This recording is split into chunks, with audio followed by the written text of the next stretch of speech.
Christmas ഒക്കെ കഴിഞ്ഞില്ലേ? Christmas special ഒരു ബീഫ് സ്റ്റൂ ആണെന്ന് ചെയ്യാൻ പോകുന്നത്. നല്ല ഇളം ഇറച്ചിയാണ് എടുക്കേണ്ടത്, എല്ലില്ലാത്ത ഒരു 1.5 കിലോ എടുത്തിട്ടുണ്ട്.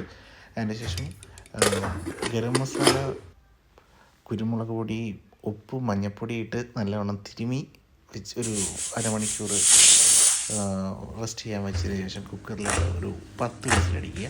അതിന് ശേഷം സവാള, പച്ചമുളക്, വെളുത്തുള്ളി, ഇഞ്ചി, ഉരുളക്കിഴങ്ങ്, ക്യാരറ്റ് എന്നിവ സ്ക്വയർ രൂപത്തിൽ കട്ട് ചെയ്ത് ഒരു പാനെടുത്ത് വഴറ്റിയെടുക്കുക. ഉള്ളി, വെളുത്തുള്ളി എല്ലാം വഴറ്റി കഴിഞ്ഞതിന് ശേഷം നമ്മൾ ക്യൂബ് കട്ട് ചെയ്ത് വെച്ചേക്കുന്ന ഉരുളക്കിഴങ്ങും ക്യാരറ്റും ഇടുക. അതിന് നല്ലവണ്ണമായി വേവിച്ചതിന് ശേഷം കുറച്ച് ഒരു അര ടിന്ന് തേങ്ങാപ്പാൽ ഒഴിക്കുക. തേങ്ങാപ്പാൽ നല്ല കട്ടിയുള്ള തേങ്ങാപ്പാൽ ഒഴിക്കുക. അതിനുശേഷം നമ്മളൊരു ചീനിച്ചട്ടി വെച്ചിട്ട് ബട്ടർ ഇടുക.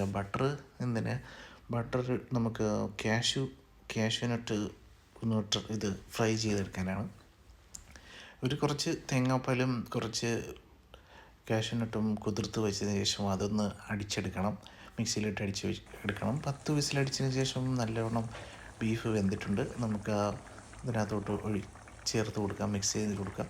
എന്നിട്ട് തേങ്ങാപ്പാലും കാഷ്യൂനട്ടും അരച്ച് വെച്ചേക്കുന്നത് ചേർക്കുക. നല്ലവണ്ണം ഇളക്കി മിക്സ് ചെയ്ത് ഉരുളക്കിഴങ്ങും ഇതെല്ലാം വെന്തതിന് ശേഷം നമ്മൾ ഇത് ചേർത്ത് ഇളക്കുക.